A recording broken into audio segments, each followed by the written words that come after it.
My name is Elizabeth, and I am 18 years old. On the night of my 18th birthday, my father handed me an itemized invoice for $10,000. He stood in front of our affluent relatives and announced it was the cost of my food, board, and basic utilities since the day I was born. He expected me to cry. He expected me to beg for forgiveness for being a financial burden. Instead, I reached into my bag, pulled out a blue folder, and handed him back a spreadsheet for $85,000. It was a flawless accounting of every unpaid hour I had worked in his restaurant over the last decade. Before we get into this, please take a moment to like and subscribe to Sophia Told Stories, but only if this story truly resonates with you. And drop your location and local time in the comments. I want to know where you are right now. Now let me take you into the private dining room of the Sterling Catch. It was an upscale seafood restaurant in the wealthy suburbs of Chicago. The air smelled of expensive garlic butter, and the clinking of crystal glasses filled the room. My parents, Richard and Brenda, sat at the head of a long mahogany table. They were busy pouring vintage wine for my aunts and uncles. I was the youngest child, but I never felt like a daughter. Since the age of 8, my childhood consisted of sitting in a cramped, windowless back office. While other kids played sports or went to summer camp, I reconciled vendor receipts, managed inventory logs, and ran the payroll software. My parents schmoozed with local politicians in the front of the house, while I kept their financial foundation intact in the back. They called it learning the family business. State law called it child labor exploitation. My brother Brandon, who was 22 and considered the golden child, never lifted a finger. He called himself a crypto entrepreneur. He lived in a luxury condo funded entirely by the restaurant profits I meticulously tracked.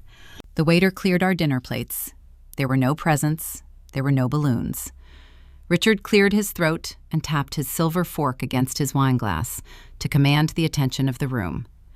The chatter died down. With a theatrical sigh, he reached into his tailored suit jacket and pulled out a crisp white envelope. He slid it across the white tablecloth until it stopped right in front of my empty dessert plate. I opened the flap. Inside was a single sheet of paper printed on the official letterhead of the Sterling Catch. It was a bill. The total at the bottom read $10,000 exactly. I looked up. Brenda took a slow sip of her Chardonnay. She watched me with a cold, expectant smirk.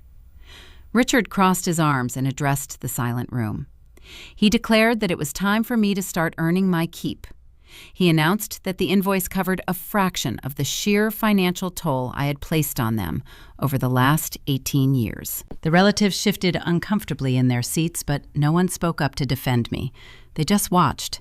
They waited for my spirit to break. I felt my pulse steady. Years of navigating high-stress vendor disputes had taught me how to drain emotion from a crisis. I did not raise my voice. I reached down to the floor and picked up my leather tote bag. I unzipped the main compartment and pulled out a thick blue folder. The plastic cover gleamed under the warm chandelier light. I placed it on the table and pushed it firmly toward Richard. He frowned. He picked it up with a clear look of hesitation. He opened the cover to find a meticulously formatted Excel spreadsheet containing hundreds of pages of data. It tracked every single uncompensated hour I had worked. I calculated the time at the state minimum wage and compounded it with the standard legal late fees for unpaid wages. I even included the exact timestamps of my digital logins to the point-of-sale system and my night shift inventory logs. "Happy birthday to me," I said softly. "Here is your invoice for $85,000. Richard stared at the blue plastic cover as if it were a live grenade resting next to his half-eaten crab cake. The room, previously buzzing with the sycophantic laughter of my aunts and uncles, fell into a suffocating quiet. He did not want to touch it. His tailored suit seemed to stiffen around his shoulders.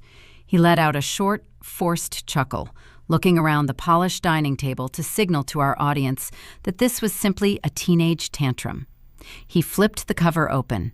His eyes scanned the top page. It was a formal cover letter printed on heavy stock paper detailing the exact summary of my labor. Beneath it lay hundreds of pages of pristine, size 10 Arial font, columns and rows, dates, timestamps, task descriptions, hourly rates. "What is this nonsense, Elizabeth?" Richard scoffed, tossing the folder back onto the tablecloth. "Is this a project for your high school economics class? Because if it is, your math is flawed. You owe me $10,000. That is the cost of your existence under my roof." "My math is flawless, Richard," I replied. I did not call him Dad. The shift in title made a vein pulse near his temple. "Turn to page 4. Let us look at the year I turned 11. It was the winter you decided to fire the overnight inventory manager to save on overhead. You told the staff you were stepping in to handle the midnight stock deliveries, but you did not stay late. You went home to drink scotch and watch sports. You left an 11-year-old girl in a freezing loading dock to count boxes of frozen sea bass and sign vendor invoices." Aunt Susan shifted uncomfortably in her chair. She looked at Brenda, waiting for a denial. Brenda just gripped the stem of her wineglass, her knuckles turning white. "That is a lie," Brenda snapped. Her voice carried the sharp, shrill edge of a woman losing her grip on a narrative. "You were sitting in the office doing your homework. We kept you there to keep you safe and out of trouble. We provided a secure environment. We fed you premium seafood while other children ate cafeteria garbage." I did not raise my voice to meet hers. "You fed me canceled orders and stale bread rolls, Brenda, and my homework was pushed aside so I could reconcile the cash drawer for the day." Page 12 details the exact night I caught our primary liquor distributor overcharging us by $200 a week. I flagged the discrepancy. I drafted the email confronting them. I saved this restaurant thousands of dollars before I even had a permit to drive. My brother Brandon leaned forward. He wore a designer watch that cost more than a reliable used car. He smelled of expensive cologne and unearned arrogance. "Are you really doing this right now, Lizzie?" he sneered. "You are embarrassing yourself. Mom and Dad gave you everything. You sat in a cozy office playing on a computer while the rest of us actually built this brand. Stop being a spoiled brat and pay the bill. Or just pack your bags and go cry somewhere else." I turned my gaze to Brandon. I let the silence hang for 3 agonizing seconds. "Turn to page 87, Richard," I instructed, never breaking eye contact with my brother. "Let us talk about Brandon and his contribution to the brand." Richard hesitated, but his ego could not resist the challenge. He flipped through the thick stack of paper. His eyes darted across the spreadsheet cells. "Line 412, I stated from memory. It was the 4th of July weekend 2 years ago, the busiest weekend of the fiscal year. Brandon was officially scheduled as the floor manager. Instead, he took his girlfriend on a spontaneous trip to a luxury resort in Miami. He did not clock out. He left his account logged into the terminal. I stood at the host stand for 14 hours straight, managing the floor, pacifying angry customers, and running the closing reports. I then logged into the payroll system and processed Brandon a paycheck for the weekend he spent drinking on a beach. I even authorized his $2,000 draw from the petty cash account because he texted me that his credit card was declined. Brandon lost his smug expression. He looked at Richard, his mouth opening and closing like a fish on a deck. Richard felt his face contort. He knew Brandon was lazy, but seeing the exact dollar amount of the theft documented with timestamps broke through his denial. "This is fabricated," Richard growled, slamming his hand flat against the spreadsheet. "You printed out a bunch of fake numbers to get out of paying your debt. You have no proof of any of this." "I have the digital fingerprints of a decade," I replied smoothly. Every time I logged into the point-of-sale system, the server recorded my unique IP address from the back-office terminal. Every vendor email was sent from my specific user account. Every time I ran the payroll software, it logged my keystrokes and authentication codes.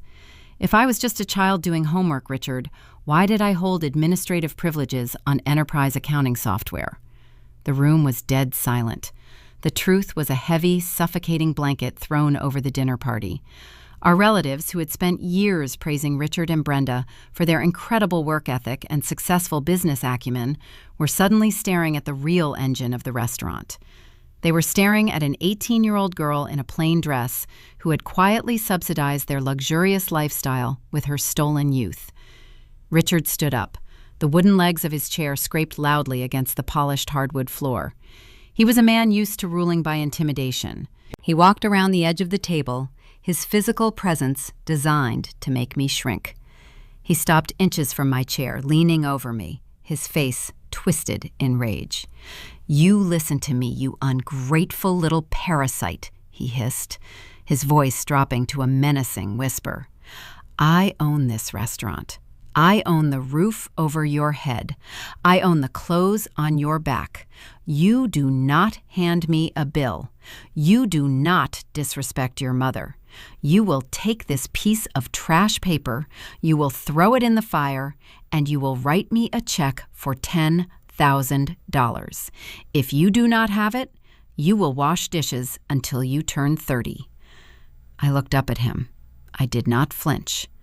The Fair Labor Standards Act does not recognize room and board as a substitute for the state minimum wage when a minor is working 40 to 60 hours a week in a commercial enterprise, I stated, quoting the law with clinical precision. Furthermore, the State Department of Labor imposes severe penalties for failing to keep accurate time records for underage employees. The fines alone would bankrupt this establishment. The $85,000 I am requesting is actually a generous discount. "Get out," Brenda shrieked from the other end of the table. She stood up, her face a mask of panicked fury. "Get out of this room. Get out of our house. You are dead to us until you apologize and pay what you owe." Brandon jumped up, eager to reclaim his position as the favored child. "Yeah, get out, Lizzie. You are insane. Go sleep on the street and see how much your spreadsheets help you then." Richard pointed a shaking finger toward the heavy oak doors of the private dining room. "You heard your mother. You are evicted. Leave the keys to the house on the table. Do not come back until you are ready to be a respectful member of this family." They wanted me to break. They expected me to burst into tears, to fall to my knees, to beg for my bed and my security. They thought the threat of homelessness would force me to surrender my leverage and accept their $10,000 invoice. I simply nodded. I reached into my pocket, pulled out the brass key to their sprawling suburban house, and placed it gently on top of the blue folder. I stood up from my chair and smoothed the front of my dress. I reached over to the spare chair next to me and picked up my custom-built laptop. I secured it firmly under my arm. "Goodbye, Richard. Goodbye, Brenda," I said, my voice steady and clear. "Keep the blue folder. Consider it a final notice." I turned my back on the silent room and walked out the heavy oak doors. I stepped out of the upscale restaurant and into the cool evening air. I had no money in my pocket. I had no car. I had just been excommunicated from my entire family. But as I walked down the illuminated sidewalk, holding my laptop tight against my chest, a profound sense of peace washed over me. Richard and Brenda thought that by kicking me out, they had delivered the ultimate punishment.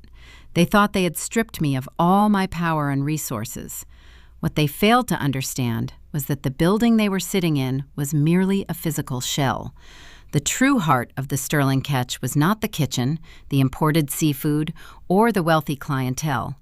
The true heart of the business was the digital infrastructure that kept it breathing. By letting me walk out the front door with my laptop, they had not just evicted their daughter, they had willingly handed the detonator of their entire livelihood to the only person who knew exactly how to trigger the explosion. The worn fabric of Sarah's thrifted sofa felt more luxurious than the Egyptian cotton sheets of my childhood bed. I woke up to the smell of inexpensive drip coffee and burnt toast. It was a stark contrast to the rich garlic butter and imported truffles of the dining room I had walked out of 12 hours earlier. Sarah was a former waitress at the Sterling Catch. She had been unceremoniously fired 6 months prior when a $50 bill vanished from her checkout drawer. We both knew Brandon had taken the cash to pay for premium parking downtown.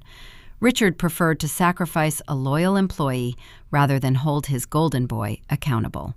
I had quietly handed Sarah the missing $50 from my own meager tip pool to help her make rent that week. In return, she had handed me a spare key to her apartment last night without asking a single question. I sat up and opened my laptop. The battery icon hovered at 80%. I took a sip of the black coffee Sarah handed me and watched the digital clock in the upper corner of the screen. 9 o'clock in the morning. The breakfast prep shift at the restaurant had started 3 hours ago. The front-of-house staff would just be arriving to set up the dining room. Right on cue, my cell phone began to vibrate. The caller ID flashed the name Marcus. He was the head chef at the restaurant. He was a towering man with a fierce culinary talent who tolerated Richard only because the salary allowed him to send his kids to a prestigious charter school. I swiped the green icon to accept the call. "Lizzie, what is happening over there?" Marcus asked. His usually booming voice was hushed, carrying a frantic, breathless edge. He was hiding in the walk-in refrigerator. I could hear the industrial cooling fans humming loudly in the background. "The entire network is a ghost town. The kitchen display screens are black. The front-of-house tablets are bricked. The reservation book is locked behind a firewall page. Richard is in the main office throwing staplers at the wall and threatening to fire the hostess." I took another slow sip of coffee, letting the warm liquid settle my nerves. "I am no longer employed there, Marcus. Richard evicted me last night. I left my keys on the dinner table." There was a heavy pause on the line. Marcus let out a long, exhausted breath. "He kicked you out. The only person holding this crumbling infrastructure together. He really is a fool." "But Lizzie, we have the mayor's re-election committee coming in for a private luncheon at noon. The host stand cannot access the seating chart to see their dietary restrictions. We cannot process a single credit card. The meat supplier is waiting at the back door, and we cannot verify the digital purchase orders because the receiving portal is asking for an administrator token. He is going to lose thousands of dollars before 1 o'clock. I felt a quiet, steady satisfaction settling deep in my chest. "Tell him to call customer support," I replied smoothly. That was the trap. There was no customer support number for him to call. Let me explain the digital architecture of the Sterling Catch. 5 years ago, the restaurant used a legacy software system that was prone to crashing on busy weekend nights. When the software provider demanded a $10,000 fee to upgrade their outdated servers, Richard refused. He claimed it was extortion. He told a 13-year-old girl to figure out a workaround because he wanted to use that $10,000 to buy a new set of custom golf clubs. So I figured it out. I spent my evenings watching coding tutorials while my classmates went to the movies. I learned how to build a cloud-based network. I integrated the payment processors, the reservation algorithms, and the inventory tracking into a seamless digital ecosystem. But because Richard refused to put his name or his corporate credit card on any new vendor accounts to avoid recurring subscription fees, I had to use my own credentials. I registered the domain names. I leased the cloud server space using a basic student debit account. I funded those servers with the spare change I earned from bussing tables during the summer holidays. The software licenses were tied exclusively to my personal email address. The two-factor authentication pinged my specific cell phone. I did not hack my father's restaurant last night. I did not plant a virus or execute a cyber attack. I simply went into the administrative settings of my own legally registered property, changed my passwords, and logged out. I owned the digital real estate of the Sterling Catch. Richard merely operated a kitchen inside my virtual building. By kicking me out of his physical house, he had inadvertently authorized his own eviction from the 21st century. Marcus chuckled softly over the phone, the realization dawning on him. "You own the keys," he whispered, the panic in his voice replaced by a tone of profound respect. "You took the whole system with you. I am just securing my personal assets, Marcus. You should probably step out of the cooler. You have a lunch service to prep, even if they have to pay in physical cash and handwrite the tickets on scrap paper." I ended the call and set the phone on the table. I pictured the scene unfolding on the polished hardwood floor of the restaurant. Waiters standing around in their crisp white uniforms, tapping uselessly on blank glass screens. The hostess flipping frantically through empty paper notebooks, trying to remember the VIP seating arrangements from memory. Richard pulling cables out of the wall router, blowing dust out of Ethernet ports, assuming it was a simple internet outage. He would call his local internet service provider. He would yell at a low-level technician over the phone. He would waste precious hours before the truth finally dawned on his fragile ego. He was not facing a technical glitch. He was facing a deliberate, legal lockout. Sarah walked into the small living room, dressed in the blue scrubs for her new nursing assistant job. She looked at my laptop, then at my face. "You look remarkably serene for a girl who just got disowned and thrown onto the street," she noted, slinging her canvas bag over her shoulder. "I am not disowned, Sarah. I just resigned. And I think my former employer is about to realize how expensive it is to operate a high-end dining room without an IT department." We smiled at each other. She wished me luck and headed out the door, leaving me alone in the quiet apartment. I opened a new tab on my browser. I pulled up the public state registry for business licenses. I wanted to verify the exact legal standing of the restaurant's holding company. I knew every financial crack in Richard's foundation. He ran the business on a razor-thin margin of cash flow. He relied heavily on the daily credit card deposits to float the vendor checks he wrote on Friday afternoons. By freezing the payment gateways today, I was not just stopping him from taking new orders, I was severing his cash flow on the most critical day of the week. The lunch rush would be a disaster. The dinner service would be an unmitigated catastrophe. The wealthy patrons of the suburbs expected seamless, elegant service. They did not carry thick wads of cash. When the waiters inevitably told the senators and local business owners that the restaurant could not process their platinum credit cards, the humiliation would spread through the community faster than a grease fire. I watched the clock on my screen tick toward 10 in the morning. The panic in the restaurant would be reaching a boiling point. Richard would be sweating through his designer shirt. Brenda would be pacing the floor, blaming the staff, threatening to fire bartenders who were just standing idly by the dead registers. Brandon would still be asleep in his downtown condo, entirely unaware that the bankroll funding his luxurious lifestyle was currently bleeding out on the dining room floor. I knew my father's psychological profile flawlessly. He was a man driven by deep-seated pride and a desperate need for control. He would exhaust every possible alternative before doing the one thing he loathed more than anything else in the world. He would delay. He would shout. He would threaten the wall outlets. But eventually, the looming shadow of the noon lunch rush would force his hand. The reality of commercial banking is unforgiving. If a merchant attempts to bypass their established payment gateway and set up a new one, the banks require days of underwriting and verification. Richard did not have days. He barely had hours. He would realize that the teenager he had discarded like yesterday's trash was the only entity standing between him and total financial ruin.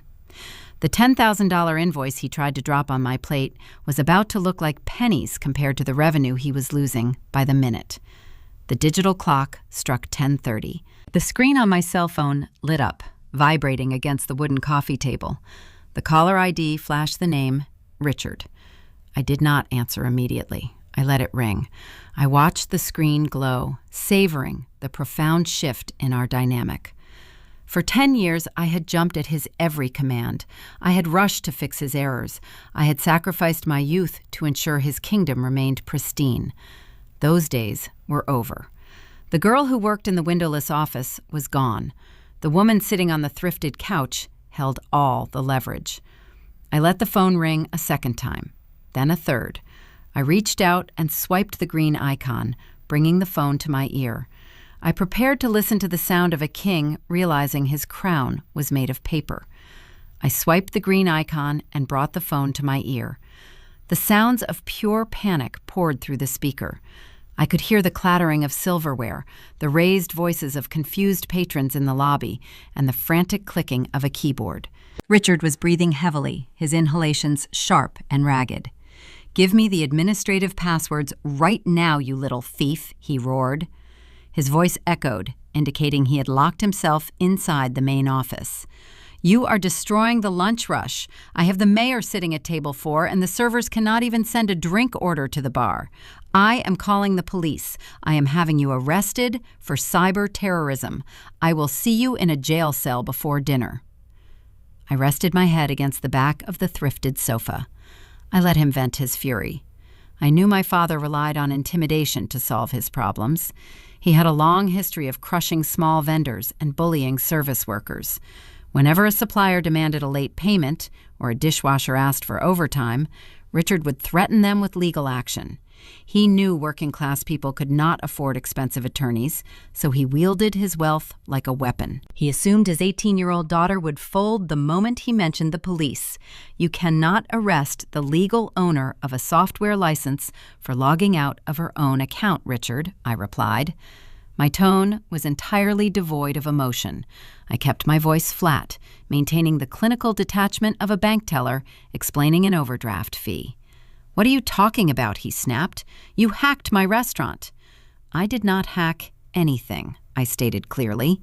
"Let us review the facts. You refused to pay the corporate licensing fees for the point-of-sale software 5 years ago. You ordered me to build a cheap alternative. I leased the cloud server space using my personal student checking account. I registered the domain names under my own Social Security number. The end-user license agreements are legally binding contracts between the software developers and me. You do not own the digital infrastructure of the Sterling Catch. I do. You are simply a tenant who operates a physical kitchen inside my virtual building. And as of last night, your lease expired." Richard let out a string of vicious curses. He slammed his fist against the wooden desk in his office. A loud thud resonated through the phone speaker. "You are a child," he screamed. "You live under my roof. Everything you own belongs to me." "I left your roof last night," I reminded him. "I left my keys on your dining table, just as you requested. The cost to transfer the administrative rights and hand over the software ownership is exactly $85,000. That number covers my unpaid wages over the last decade. Once the wire transfer clears my newly opened checking account, the screens will turn back on and your waiters can send their drink orders to the bar." "You are out of your mind if you think I am giving you a single dime," Richard growled. His pride was wounded, and his ego refused to accept defeat. "I am hanging up right now. I am calling Mr. Vance. We will have an emergency court injunction filed by noon. A judge will force you to hand over those passwords, and you will walk away with nothing." He ended the call before I could respond. The line went dead. I set the phone down on the coffee table. I was not afraid of Mr. Vance. Gregory Vance was a high-priced corporate attorney who charged $600 an hour to protect affluent business owners from the consequences of their own greed. He wore custom-tailored suits and drove an imported sports car. He was ruthless in a courtroom. Richard treated him like an attack dog, unleashing him whenever a former employee tried to file a grievance or a contractor sued for unpaid labor. Richard truly believed that bringing Mr. Vance into the battle would guarantee a swift victory. He thought a legal threat written on heavy cardstock with a prestigious law firm logo would terrify me into submission. What my father did not know was that I had already initiated contact with the attorney before the sun even came up. I opened my laptop and refreshed my email inbox. At 8 o'clock that morning, I had sent a certified digital message directly to Mr. Vance. The subject line was a formal notification of a labor dispute. Attached to that email was a locked, read-only copy of the $85,000 spreadsheet. I spent the next 2 hours watching the clock. The lunch rush at the Sterling Catch would be a devastating failure. Without the digital seating charts, the hostesses would be seating walk-in guests at reserved tables. The kitchen would be losing track of handwritten orders, resulting in cold food and furious customers. The mayor and his re-election committee would be wondering why a premier seafood establishment was suddenly operating like a disorganized diner. The financial hemorrhage was bleeding Richard dry by the minute. At exactly 12:15, my phone rang again. It was a conference call. The caller ID displayed the main line for Mr. Vance's downtown law firm. I accepted the call and put it on speakerphone. "Hello," I said, keeping my posture straight even though I was alone in the room. "Elizabeth, this is Gregory Vance." The smooth, polished voice of the attorney filled the quiet apartment. "I have your father on the line as well. We are calling to resolve this unfortunate domestic dispute. Richard is prepared to forget this entire incident and welcome you back home, provided you immediately restore access to the restaurant servers. If you refuse, I have a draft for an emergency injunction ready to file with the county courthouse. We will pursue damages for lost revenue and business interference." Mr. Vance spoke with the practiced cadence of a predator. He was trying to sound reasonable while subtly wrapping a legal noose around my neck. "I am declining the offer to return home, Mr. Vance," I replied. "Furthermore, you cannot file an injunction to seize intellectual property that was built and maintained by an uncompensated minor. I assume you received the email I sent to your office this morning." There was a brief pause on the line. I heard the rustling of paper. "Yes," the attorney said, his tone dropping its friendly facade. "I reviewed your spreadsheet. It is a very creative piece of fiction, Elizabeth, but typing numbers into an Excel document does not constitute legal proof of employment. You were a child helping your parents. Family chores are not regulated by the State Labor Board." "They are not chores, Mr. Vance," I corrected him, my voice sharpening. "Chores involve taking out the trash or folding laundry, reconciling corporate tax documents, managing commercial vendor accounts, and securing digital payment gateways for a multi-million-dollar enterprise constitutes skilled labor." I heard Richard scoff loudly in the background. "Stop indulging her, Greg. Just file the paperwork and drag her into court. She has no money for a defense lawyer. She will fold in a day." I ignored my father and addressed the attorney directly. "Mr. Vance, if you look at the second tab of the spreadsheet, you will see a detailed log of the state and federal labor laws my parents violated. The Fair Labor Standards Act is very clear regarding the employment of minors. My parents routinely forced me to work past midnight on school nights to supervise the loading dock inventory. They failed to keep accurate timekeeping records, which is a severe compliance violation. They bypassed the minimum wage requirements entirely." "That is circumstantial," the attorney countered, though his voice lacked its previous confident bite.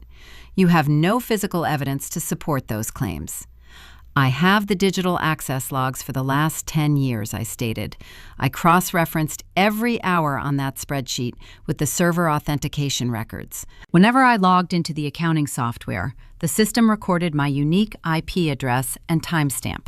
I can prove exactly when I was working. I can also prove that Richard and Brandon were rarely on the premises during those hours." The silence on the conference call stretched out. The polished attorney was quickly realizing that he was not dealing with an angry teenager throwing a tantrum. He was negotiating with an auditor who had spent a decade building an airtight case against her own family. "If you file that injunction, Mr. Vance, the proceedings will become public record," I continued, tightening the trap. "During the discovery phase, I will submit the access logs to the judge. I will also forward the entire dossier to the State Labor Board. Do you know what the financial penalties are for systemic, decade-long child labor exploitation? The fines alone would force the restaurant into bankruptcy. Richard would not just lose his business, he could face actual prison time for severe worker endangerment and tax discrepancies." Richard gasped audibly on the other end of the line. The reality of the threat finally pierced through his impenetrable arrogance. "Greg," he demanded, his voice shaking. "Greg, tell me she is lying. Tell me she cannot do that." Mr. Vance did not reassure his client. The attorney let out a long, heavy sigh that signaled a total surrender. "Richard," the attorney said, his tone shifting from a predatory growl to a cautious whisper, "she has documented the server logs. If she takes this to the Labor Board, the state investigators will audit your entire operation. They will look at every tax return and every payroll receipt you have filed since she was 8 years old. We cannot take this to a judge. The liability is too immense." "You work for me," Richard shrieked, his panic boiling over into blind rage. "Do your job. Crush her. She is just a stupid kid." "She is a kid holding the detonator to your entire livelihood, Richard," the lawyer snapped back, dropping the professional courtesy. I advise you to pay the $85,000. Consider it a settlement to avoid a federal investigation. It is the cheapest exit strategy you have left." The sound of my father realizing he was trapped by his own legal counsel was profoundly satisfying. He had spent his life using Mr. Vance to terrorize others. Now, the expensive attack dog was telling him to roll over and surrender. "I do not have $85,000 in liquid cash just sitting around," Richard choked out, his breathing erratic. "The vendor checks cleared yesterday. The operating account is depleted. I need the weekend revenue to cover a settlement like that." "Then you better start looking for a high-interest loan," I suggested calmly, "because the screens stay dark until the wire transfer clears." Before Richard could scream another insult, a new voice entered the fray. A sharp, shrill sound of pure desperation. It was Brenda. She had clearly been listening on an extension line in the restaurant office. "You listen to me, you ungrateful little monster," my mother hissed through the speaker. "You think you are so smart. You think you can hold us hostage with your computer tricks. We gave you life. We put clothes on your back. If you do not turn those computers back on right now, I will make sure you never show your face in this town again." "I will not be bullied, Brenda," I replied. "I am not bullying you. I am promising you," she shrieked. "You want to play hardball? Fine. I know every single person in this community. I know the mayor. I know the business owners. I will tell them you lost your mind. I will tell them you are extorting your loving family for drug money. I will destroy your reputation so thoroughly that you will never find a job in this state." She slammed the phone down. The dial tone echoed in my quiet living room. The legal avenue had failed them, so Brenda was pivoting to the only battlefield she truly understood. She was going to weaponize the court of public opinion. She was preparing to launch a smear campaign built on vicious lies, hoping the social pressure would break my spirit. I closed my laptop and took a deep breath. They thought a few angry rumors would force a surrender. They did not realize that by taking the fight to the public arena, they were giving me the perfect excuse to expose their darkest secrets to the world. The dial tone hummed in the quiet space of Sarah's thrifted living room. I placed the phone face down on the coffee table. Brenda had hung up, but her final threat lingered in the air. She had promised to destroy my reputation so thoroughly that I would never find a job in the state. I knew my mother well enough to know she did not make empty threats regarding social warfare.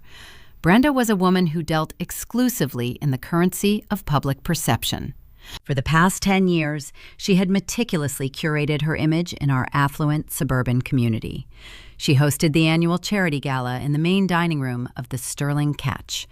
She sat on the board of the local hospital foundation. She played tennis at the country club with the wives of city council members and real estate developers. She bought loyalty with free appetizers, vintage wine, and a flawless, flashing smile. She understood that in a town driven by status, the truth mattered far less than whoever told the best story first. I did not have to wait long to see her strategy unfold. Less than 40 minutes after our conference call ended, my phone screen illuminated with a text message from Sarah. Sarah was on her lunch break at the clinic. Her message contained only a web link and a brief instruction, telling me I needed to watch it immediately. I tapped the link. It opened the Facebook application and directed me straight to Brenda's public profile. The video was a live broadcast that had just concluded, but it already had thousands of views and hundreds of shares. I pressed play. The high-definition camera framed Brenda, sitting at the expansive granite kitchen island of my parents' sprawling home. The background was deliberately chosen to project a sense of quiet domestic stability. But Brenda herself was styled to look like a woman in the midst of an unbearable tragedy. She had removed her signature pearl necklace. Her usually immaculate hair was slightly disheveled. She wore a plain beige sweater instead of her customary silk blouse. She stared into the camera lens and manufactured a single, perfect tear. It rolled down her cheek right on cue. She spoke with a trembling voice. She addressed her friends, her loyal restaurant patrons, and the community at large. She thanked them for their years of patronage and love. Then she delivered the poison. With a heavy, theatrical sigh, Brenda announced that our family was going through a private, devastating crisis. She claimed that her youngest daughter, Elizabeth, was suffering from a severe psychological break. Brenda looked down at her hands, playing the part of a heartbroken matriarch. She told the camera that I had fallen into a dark crowd. She implied, with carefully chosen words, that I was battling a dangerous substance addiction.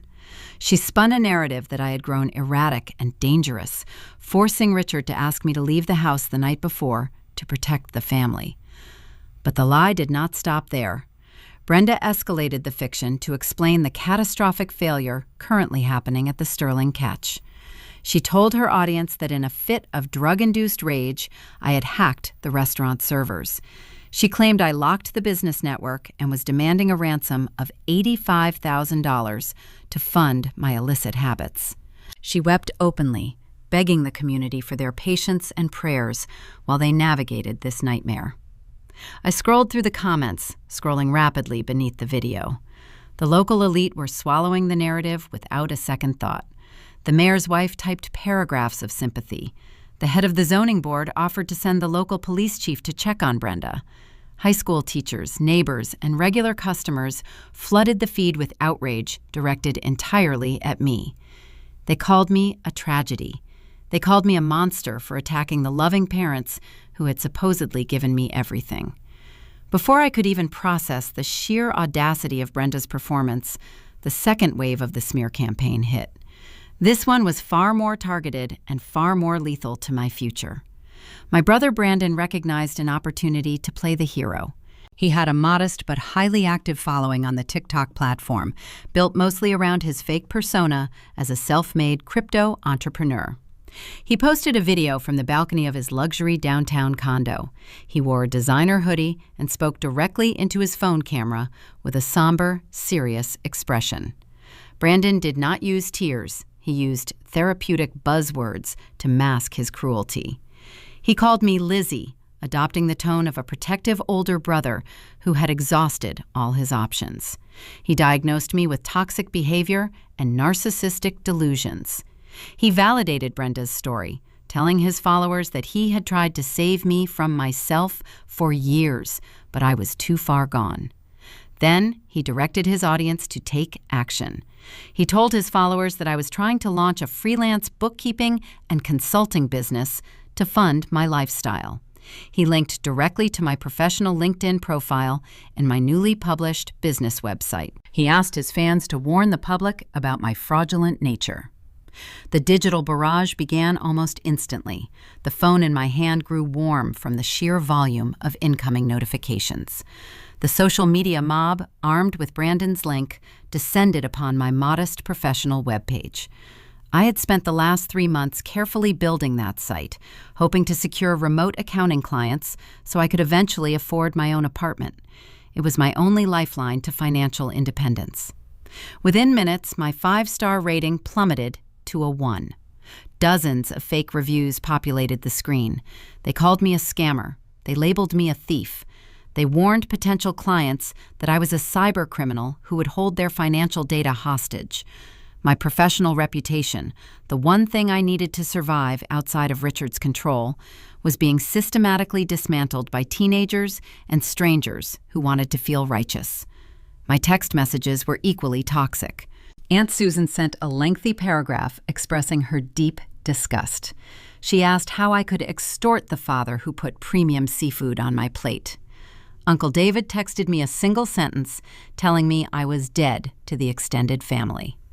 Not a single relative called to ask for my side of the story. They simply pledged their blind allegiance to the wealth and status that Richard and Brenda provided. I sat on the thrifted sofa and watched my screen flash with fresh hatred. The psychological pressure was immense. This was a calculated siege tactic. Brenda and Richard knew I was sitting in a borrowed apartment with no car and no money. They wanted me to feel the full, crushing weight of public isolation. They expected the anxiety of being universally despised by my hometown to break my spirit. They were waiting for me to call them back in tears. They wanted me to beg them to call off the digital mob, and in exchange, I would hand over the server passwords and surrender my leverage. I took a slow, deep breath. I let the silence of the small apartment settle around me. I did not cry. I did not draft a frantic public apology. I did not log on to Facebook to argue with the mayor's wife or defend myself against Brandon's followers. Engaging in a public shouting match with a woman who controlled the narrative was a foolish endeavor. When your opponent thrives on theatrical drama, you do not step onto their stage. I understood that the mob currently attacking me only cared about the illusion of propriety. They defended Richard and Brenda because they believed my parents were pillars of the community. They respected the wealth, the charity galas, and the expensive cars. But I knew the exact foundation that wealth was built upon, and it was rotting from the inside out. If Brenda wanted to play dirty in the public arena, I would play lethal in the private sector. I put my phone on silent and tossed it onto the opposite end of the couch. I did not need to see another fake review or another hateful text message. I opened my laptop and bypassed the social media tabs entirely. I navigated to a highly secured encrypted folder hidden deep within my hard drive. The folder was labeled with a simple numeric code. I typed in the 32-character decryption password. When you manage the accounting for a corrupt business for 10 years, you do not just see the unpaid labor of a child. You see everything. You see the exact mechanism of the fraud. I opened the primary ledger. It detailed the dual books Richard kept to deceive the state and federal government. I had the exact records of the thousands of dollars in cash sales he skimmed off the top every single weekend to avoid paying income taxes. I had the specific routing numbers for the offshore accounts where he hid the surplus. I had the digitized receipts for the fraudulent consulting fees he wrote off as business expenses. Those fake fees were the exact funds used to pay for Brandon's luxury condo and his imported sports car. Richard and Brenda thought they could destroy me by lying to the local zoning board and a few country club members. They were playing a small, petty game of suburban gossip. I highlighted the entire decade of audited financial discrepancies. I packaged the dual books, the tax fraud evidence, and the digital access logs into a single, comprehensive digital dossier. I gathered the bank routing numbers and cross-referenced them with the fraudulent tax returns Richard had forced me to file under his name. They wanted to cut off my income by destroying my freelance page. They wanted to starve me out. I was going to show them what a true financial starvation looked like. I opened a secure portal to the official whistleblower office of the Internal Revenue Service. I uploaded the encrypted dossier and prepared to strike the fatal blow. Friday evening arrived, bringing the crisp chill of autumn and the promise of peak revenue. The valet lot outside the Sterling Ketch overflowed with imported sedans and sleek sports cars. Inside the dining room, the atmosphere was a masterclass in theatrical deception. The crystal chandeliers cast a warm golden glow over the mahogany tables, illuminating the forced smiles of my parents. To the untrained eye, the restaurant appeared to be a thriving bastion of suburban luxury, but beneath the polished veneer, the operation was bleeding out. I sat in Sarah's apartment watching the clock tick past 7. I knew exactly what was happening on the floor of my father's kingdom. Without the digital point-of-sale system, Richard had been forced to rely on an archaic method of handwritten paper tickets and carbon copy receipts. He had hired an emergency freelance IT crew, paying them exorbitant hourly rates to set up a localized, offline network just to keep the receipt printers functioning. The wait staff, accustomed to tapping orders into sleek glass tablets, were frantic. They scribbled shorthand notes, misplacing modifiers and forgetting dietary restrictions. In the kitchen, Marcus was operating on the brink of a culinary breakdown. The usually silent, efficient line cooks were shouting over each other, trying to decipher smudged ink on wet paper slips. Plates of expensive sea bass were dying under the heat lamps because the runners did not know which table had ordered them. The elegant choreography of fine dining had devolved into a chaotic scramble. Yet Richard walked the floor with the swagger of an undefeated champion. He wore a fresh charcoal suit and a silk tie, carrying a bottle of vintage champagne. He stopped at the premium booths, pouring complimentary glasses for the local politicians and real estate developers. He loudly boasted about surviving a sophisticated cyber attack, spinning a narrative of resilience. He told his wealthy patrons that the temporary cash-only policy was a necessary security measure to protect their credit card data. He framed the technological failure as an act of corporate heroism on his part. Brenda was stationed near the host stand, performing her own damage control. She wore her signature pearl necklace and greeted every guest with an expression of profound, brave suffering. When the mayor's wife expressed sympathy regarding the viral Facebook video, Brenda dabbed her dry eyes with a linen napkin. She whispered about the tragedy of losing a daughter to addiction, soaking up the pity and validation of the local elite.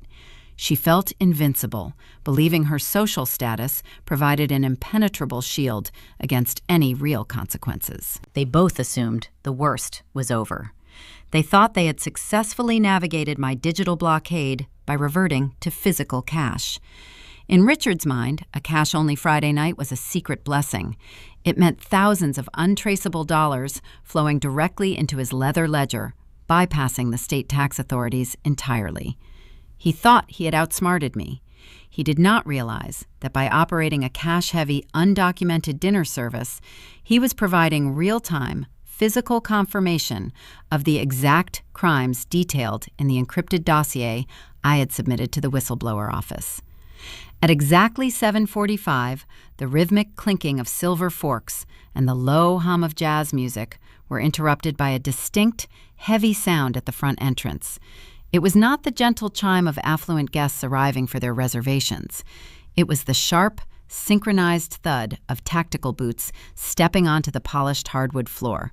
5 unmarked dark sedans had bypassed the valet stand entirely, parking at harsh angles across the front curb. A team of stern men and women stepped through the heavy glass doors of the Sterling Catch. They did not wear designer suits or evening gowns. They wore dark navy windbreakers with stark yellow lettering printed across the back. The acronyms read IRSCI, indicating the Criminal Investigation Division of the Internal Revenue Service. They were accompanied by 2 official representatives from the Department of Labor. The hostess, a young college student, stepped forward with a hesitant smile, holding a leather-bound menu. She asked if they had a reservation. The lead federal agent, a tall woman with piercing gray eyes and a demeanor forged in iron, did not even look at the menu. She reached into her jacket, pulled out a gold badge, and held it up for the entire lobby to see. The jazz music suddenly felt glaringly inappropriate. The ambient chatter of the dining room began to taper off, fading into a chilling, suffocating silence. Forks paused halfway to open mouths. Wine glasses hovered over white tablecloths. The affluent patrons of the suburbs turned their heads, watching the unthinkable unfold in their sacred social sanctuary. Richard was standing near table 4, holding an empty champagne bottle. He froze. The arrogant swagger evaporated from his posture in a single heartbeat. His face, previously flushed with the excitement of an undocumented cash haul, turned the color of wet ash.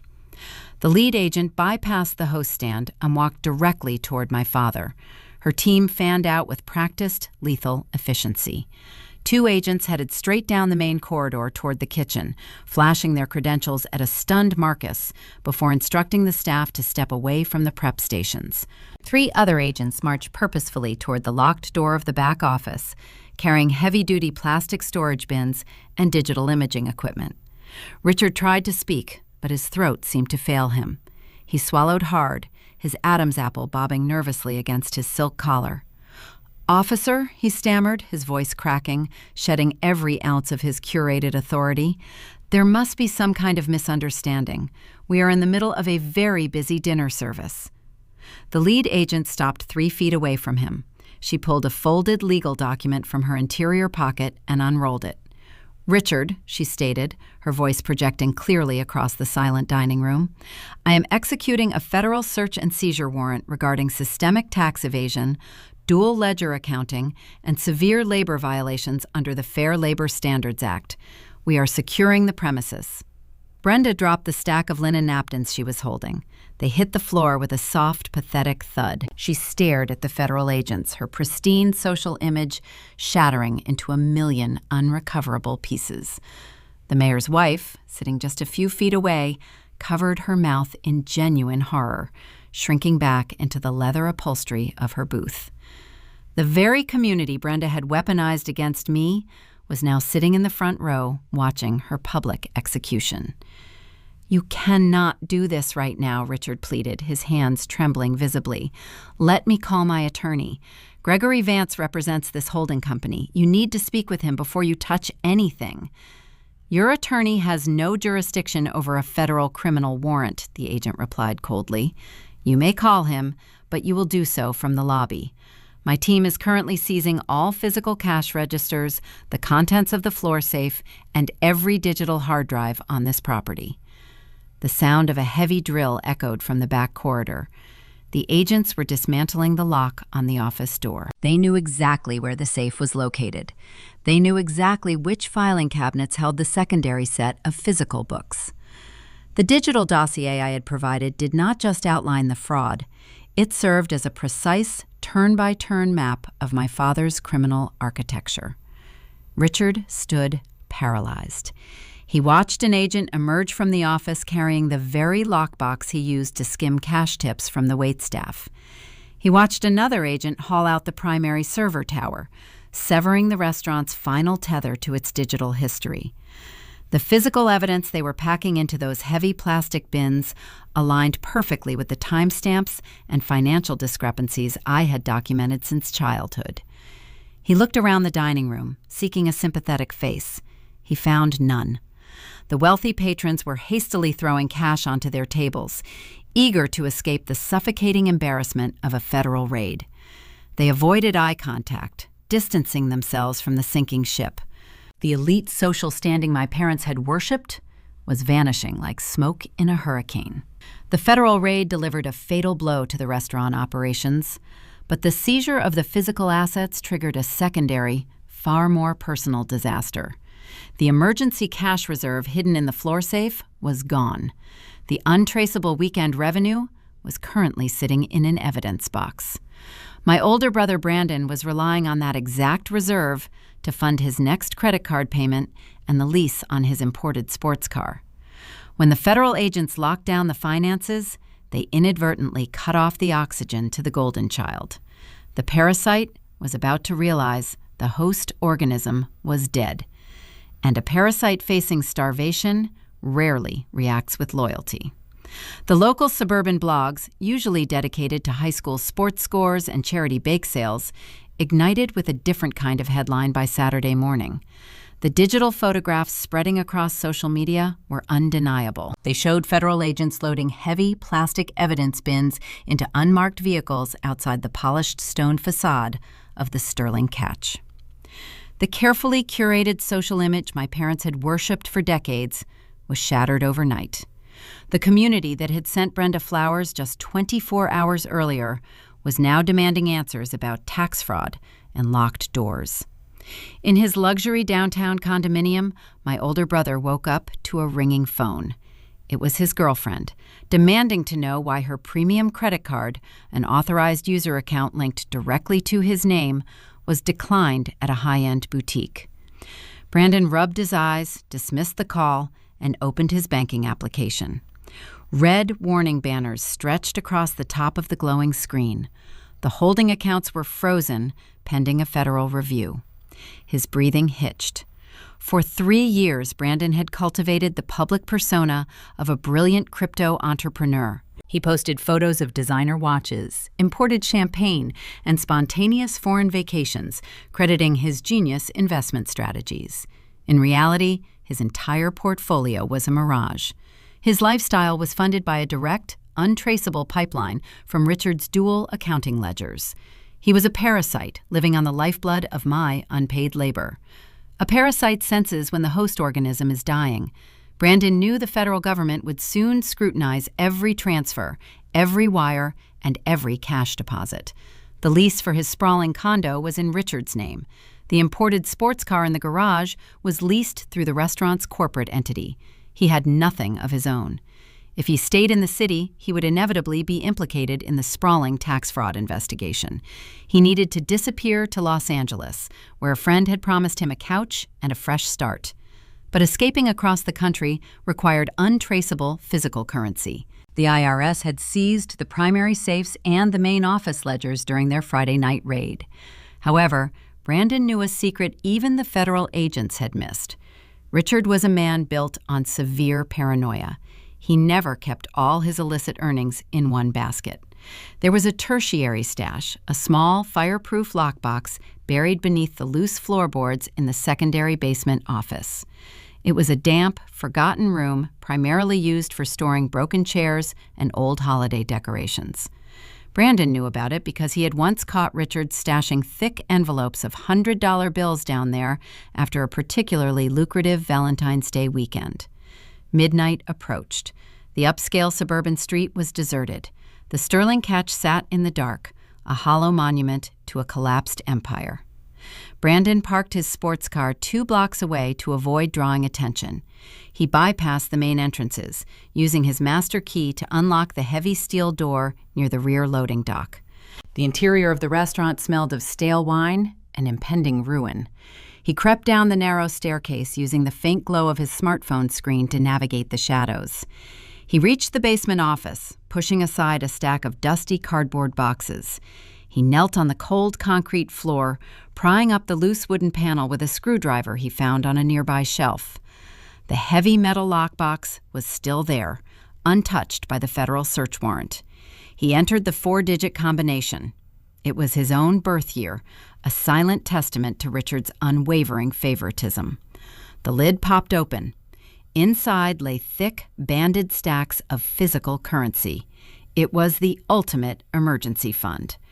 Brandon unzipped his designer leather backpack and began tossing the bundles inside. His hands shook with the pure adrenaline of survival. He did not care that this money was his parents' last remaining financial lifeline. He did not care about the legal fees they were about to face. He only cared about his own escape. A harsh fluorescent light suddenly flickered to life overhead, flooding the cramped basement with an unforgiving glare. Brandon froze, a stack of bills suspended in his hand.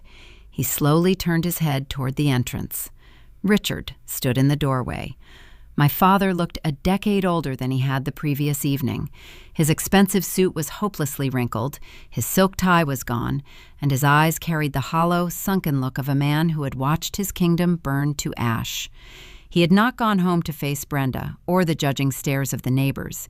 He had spent the night pacing the empty corridors of his ruined restaurant. "What are you doing, Brandon?" Richard asked.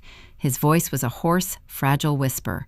He looked at the open lockbox hidden in the floor, then at the designer backpack bulging with cash. The realization hit him with the force of a physical blow. The son he had worshipped, the boy he had sacrificed my childhood to spoil, was robbing him blind in his darkest hour. Brandon did not apologize. He did not drop the money and beg for forgiveness. The facade of the respectful, loving son vanished instantly. He stood up, clutching the heavy backpack to his chest. "I am leaving, old man," Brandon sneered, his tone dripping with profound contempt. "The feds are going to lock you up. The accounts are frozen. I am not going down with your sinking ship."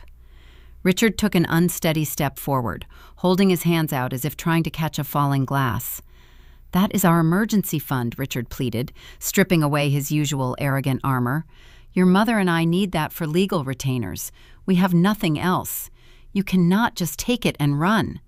"You have nothing because you are a careless idiot," Brandon spat back. His words were designed to inflict maximum psychological damage. "You let Lizzie outsmart you. You let a teenager destroy everything we built. You are a failed criminal, and you ruined my life. I deserve this money for having to put up with your incompetence." Richard's sorrow mutated into a sudden, desperate anger. He lunged forward, grabbing the thick leather strap of the backpack. "Put it down," Richard shouted, his face contorting in pain and betrayal. "You ungrateful coward, put it down right now." They grappled in the tight space between the dusty boxes. Brandon was younger, stronger, and fueled by pure selfish panic. With a forceful, two-handed shove, he pushed his father backward. Richard stumbled, his leather dress shoes slipping on the dusty concrete floor. He crashed hard into a stack of wooden crates, collapsing to the floor with a painful groan. Brandon did not stop to check if his father was injured. He adjusted the heavy backpack over his shoulder, stepped over Richard's legs, and sprinted up the stairs. The heavy steel door of the loading dock slammed shut, echoing through the empty building. The golden child was gone. 2 towns over, sitting in the quiet safety of Sarah's apartment, my cell phone vibrated on the coffee table. It was an automated push notification from my custom cloud server. The text read, "Motion detected in camera 04, basement storage." The federal agents had seized the physical hard drives and the primary server towers during their raid. They had taken the equipment Richard knew about, but a competent network architect always builds redundancies. Years ago, during a string of minor liquor thefts, I had installed a series of hidden, high-definition Internet Protocol cameras in the blind spots of the restaurant. They did not record to the physical servers in the main office. They uploaded directly to a secure, encrypted cloud partition that I owned and operated remotely. I opened the application on my phone and accessed the secure playback feed.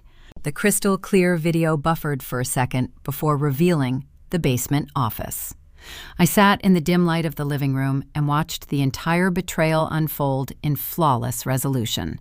I listened to the crystal clear audio capture, every cruel insult, every sound of the struggle, and the final devastating shove.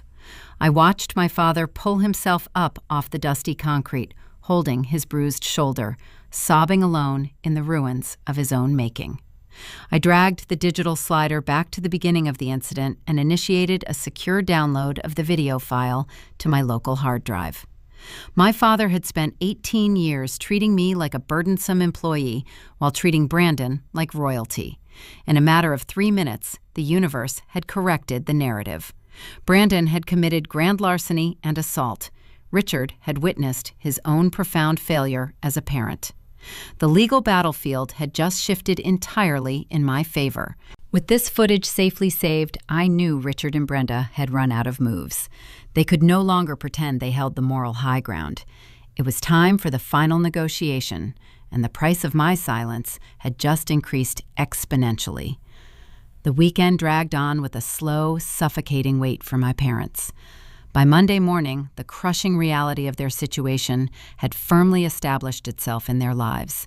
The federal raid was no longer a bad dream they could wake up from. It was a tangible, breathing entity camped directly on their doorstep. The illusions of grandeur had evaporated, leaving behind nothing but the cold, hard math of their impending ruin. At 8 in the morning, my phone screen illuminated with an incoming email from Gregory Vance. The subject line lacked the arrogant, predatory tone of his Friday communication. It simply read, "Urgent request for settlement conference." The body of the email was brief and strictly professional. The attorney asked if I would be willing to meet them at a neutral location to discuss an immediate resolution to our ongoing dispute. I agreed to the meeting. I chose a bustling, brightly lit coffee shop in the center of the downtown financial district.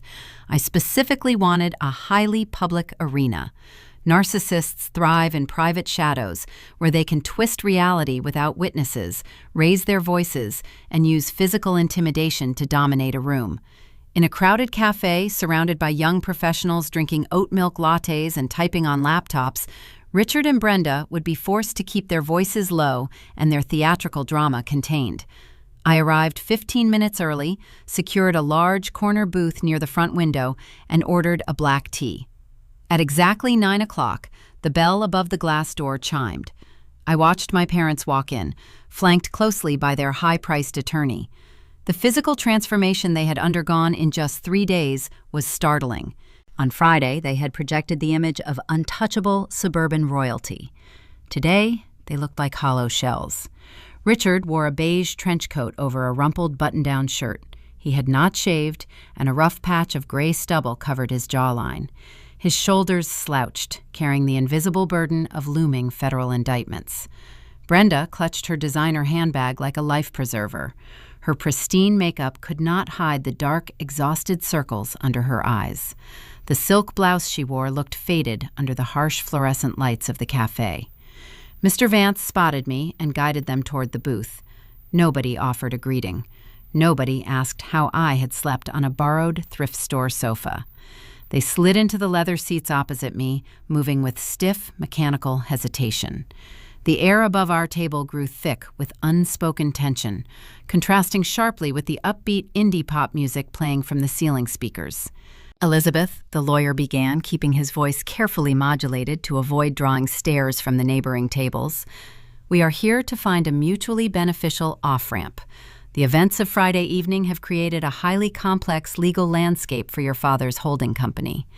We acknowledge that errors were made regarding your compensation and the classification of your employment status over the years." He was using sterilized corporate jargon to sanitize a decade of severe child exploitation and financial fraud. I took a slow sip of my tea, letting the silence stretch across the table. I wanted them to sit in their discomfort. I wanted them to feel the distinct power shift. Richard reached into his coat pocket. His hand possessed a noticeable tremor. He pulled out a rectangular piece of heavy paper and placed it on the wooden table. He used 2 fingers to slide it across the smooth surface until it stopped an inch from my saucer. It was a certified cashier check drawn from a local credit union. The payee line bore my name in neat printed letters. The amount was exactly $10,000. "Take it," Richard whispered. His voice lacked the booming authority he usually commanded in the dining room. It sounded thin, resembling dry leaves scraping against rough pavement. "It is the $10,000 we asked for on your birthday. It is yours. You win the point. Now call the State Labor Board and tell them you made an error in your reporting. Withdraw the IT lock so I can get my point-of-sale registers open for the dinner service." Brenda leaned forward, her eyes wide with a terror I had never witnessed in her before. "Please, Elizabeth," she pleaded. Her voice cracked, entirely missing the sharp, cruel edge she had weaponized over the phone just days prior. "We could go to prison. The federal agents took everything from the main office. They seized the primary bank accounts. You made your point. You showed everyone how smart you are. Just take the money and stop this nightmare before it goes any further." I looked down at the crisp paper check. $10,000. 3 days ago, they had handed me a fake invoice for that exact amount, attempting to extort me for the simple privilege of being their daughter.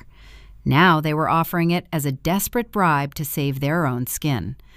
They still did not understand the gravity of the chessboard. They thought they were negotiating a minor breach of contract with a disgruntled employee. I did not touch the paper.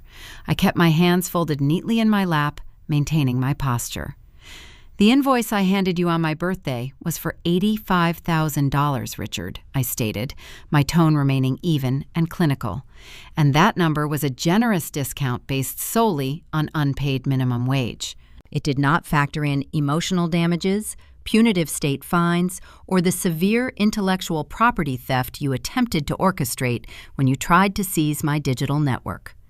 "Be reasonable, Elizabeth," Mr. Vance interjected, wiping a bead of sweat from his forehead with a monogrammed handkerchief. "Your parents are facing millions in federal tax penalties and audit fees. The restaurant has been shuttered for an entire weekend. The cash flow is dead. They simply do not have $85,000 in liquid capital to give you right now. The government froze the primary operating accounts on Friday night." I smiled, offering a tight, humorless expression. "I know the federal government froze the primary accounts, Mr. Vance. I am the one who handed the Internal Revenue Service the exact routing numbers to execute the freeze. But I also know Richard keeps a secondary emergency fund, a heavy metal lockbox hidden beneath the floorboards of the basement storage room." Richard flinched as if I had struck him across the face. His eyes widened, darting toward his attorney, then back to me. "How could you possibly know about that room?" he choked out, his breathing turning shallow and erratic. "Because I built the security network for that building," I reminded him softly. "I know every blind spot. I know every hidden corner.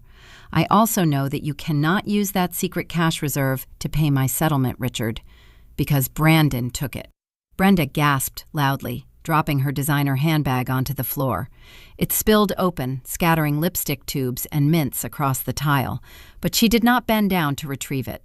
"What are you talking about?" she demanded, her voice rising in pitch, drawing a brief glance from a barista wiping down the espresso machine. "Brandon is in Los Angeles. He left Saturday morning to meet with a group of crypto investors. He is in Los Angeles, Brenda, but he is not meeting investors," I replied calmly. I pulled my smartphone from my pocket and unlocked the screen. I opened the encrypted digital gallery and pulled up a high-definition still image captured from the hidden basement camera. The frame clearly showed Brandon violently shoving Richard backward into a stack of wooden crates. Brandon's face was twisted in selfish panic, his hands clutching the designer backpack stuffed with banded stacks of stolen cash. I turned the phone around and placed it on the table next to the $10,000 check. Brenda stared at the glowing screen. The color drained from her face, leaving her looking sickly and pale. She looked at Richard, waiting for him to deny the visual evidence. He just closed his eyes and hung his head, confirming the devastating truth. The golden child, the son she had protected and praised above all else, had robbed them blind and assaulted his own father to ensure his escape from the sinking ship. "Your favored son abandoned you the second the water breached the hull," I continued, my voice steady against the background noise of the coffee shop. "He took your last remaining financial lifeline. You have no cash reserves. You have no operating business. You have a looming federal indictment and a pristine digital trail of child labor violations pointing directly at both of you. You possess exactly zero leverage in this negotiation room." Mr. Vance stared at the photograph on my phone, realizing his clients had lied to him about their remaining assets and their family dynamic. He leaned back against the leather booth and let out a long, defeated exhale. He knew the legal battle was over before it ever reached a judge. "So what is the demand, Elizabeth?" the lawyer asked softly, adopting the tone of a man preparing to sign a surrender treaty. "If you know they cannot pay the $85,000, why did you agree to this meeting today?" I picked up my phone and slipped it back into my coat pocket. Then I picked up the $10,000 cashier check and slid it back across the smooth wooden table until it touched my father's trembling hand. "The price just went up," I announced. "I do not want a fraction of my back wages. To drop the civil labor suit, hand over the administrative passwords, and clear the IT locks, I require a much larger settlement." I leaned forward, resting my forearms on the table, closing the physical distance between us. "I want 100% ownership of the restaurant holding company. I want the deed to the commercial real estate, the liquor license, and the naming rights legally transferred to a new limited liability company that I control. You are going to sign over your entire kingdom to me." Richard opened his mouth to protest, a reflex born from decades of unchallenged authority, but the words died in his dry throat. He looked at the confident, unyielding woman sitting across from him, finally realizing the true cost of his arrogance.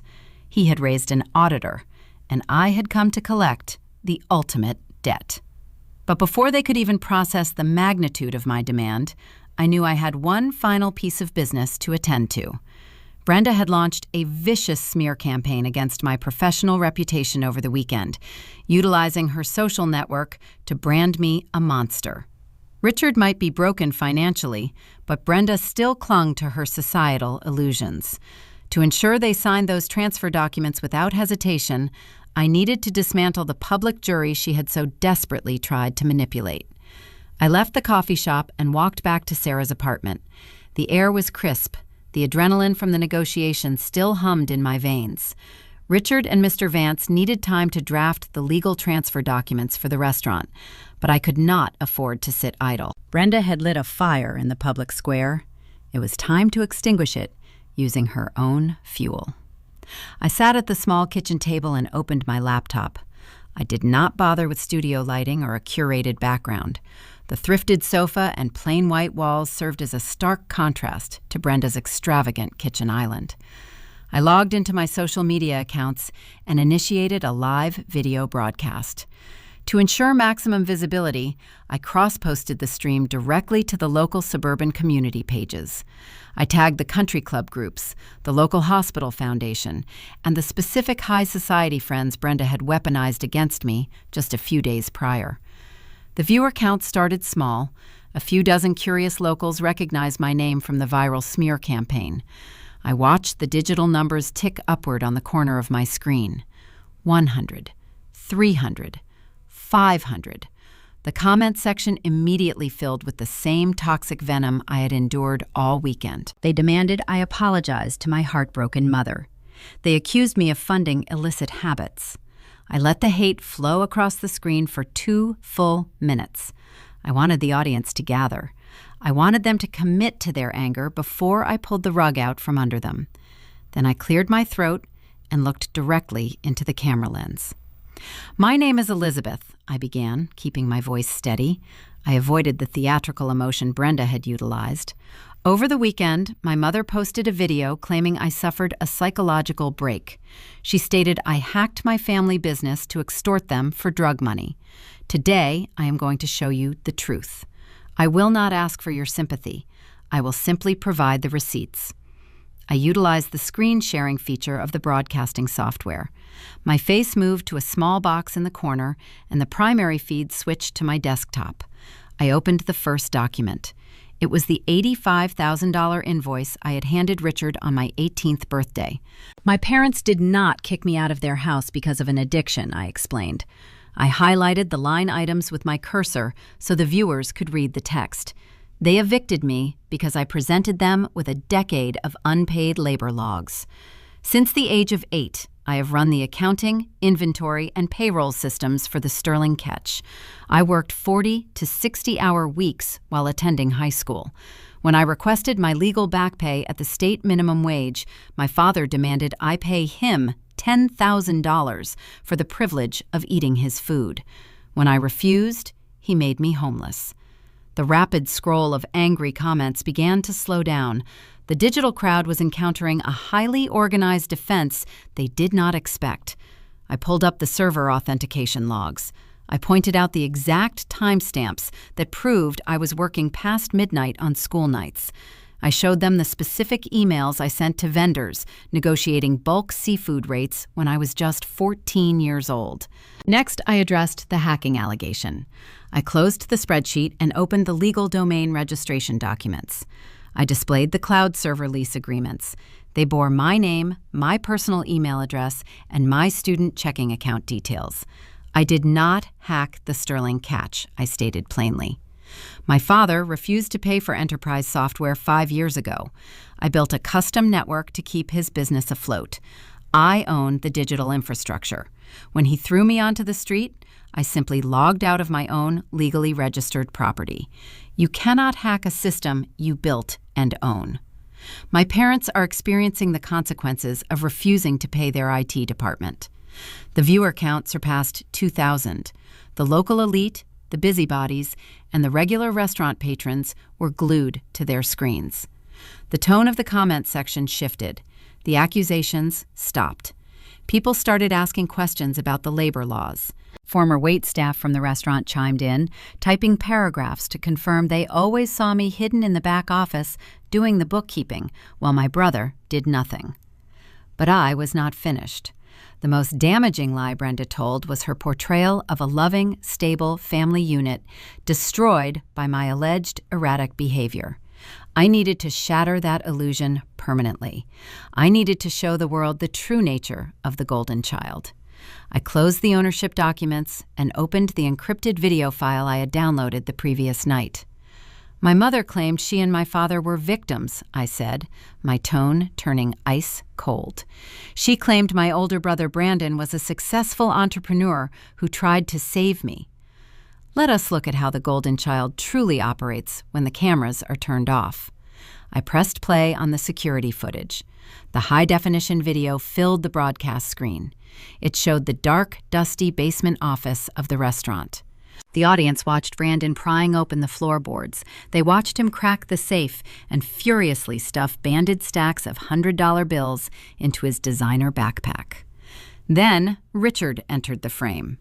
The audio was crisp and undeniable. The thousands of viewers listening heard my father beg his son to leave the emergency fund so they could afford legal retainers. They heard Brandon mock Richard. The golden child called his father a failed criminal who ruined his life. And finally, the audience witnessed the brutal physical altercation. They watched Brandon shove his own father into a stack of wooden crates, leaving him bruised and weeping on the concrete floor before sprinting away with the stolen cash. I paused the video on the final frame of Richard sitting alone in the ruins of his secret office. This is the reality of my family, I concluded. My voice rang with undeniable finality.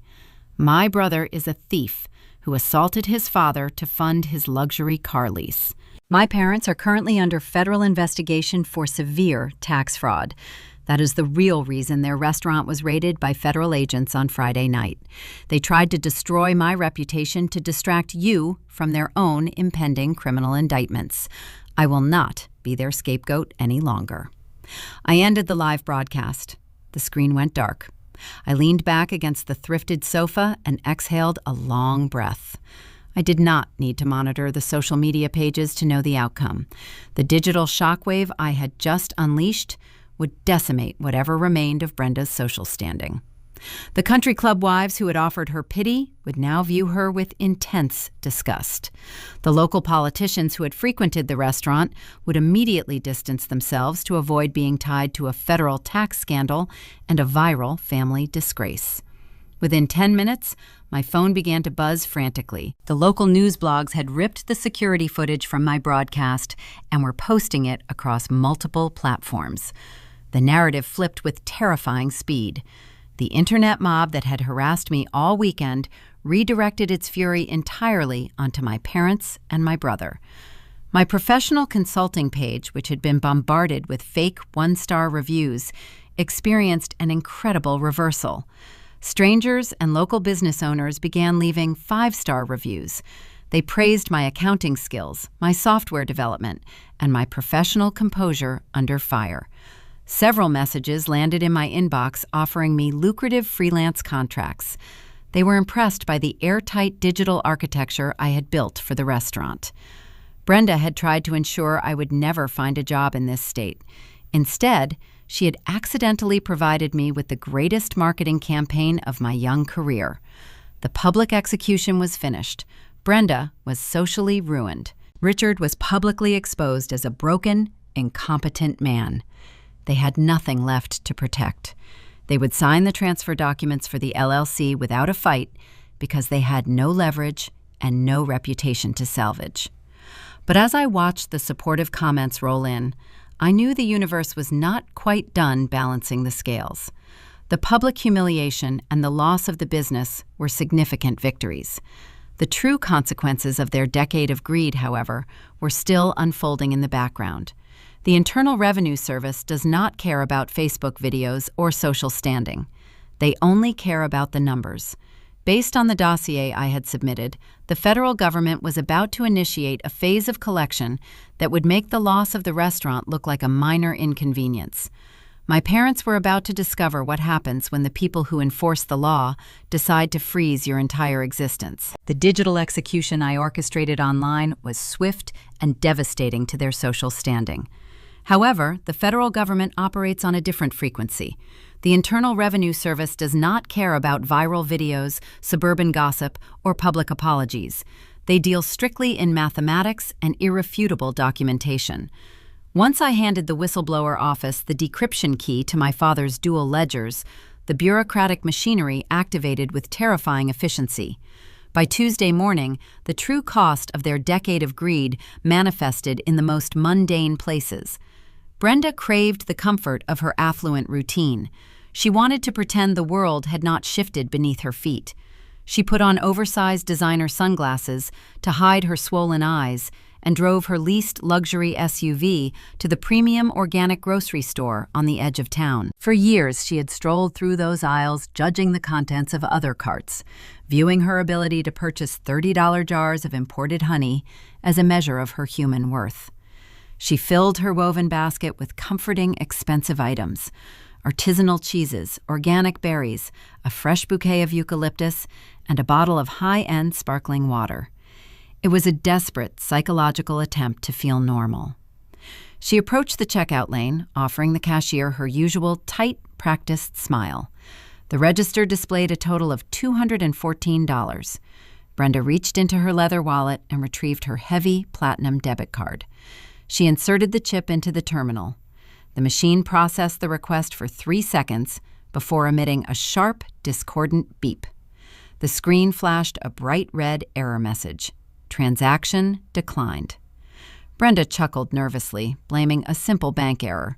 She told the cashier the magnetic strip was likely worn out.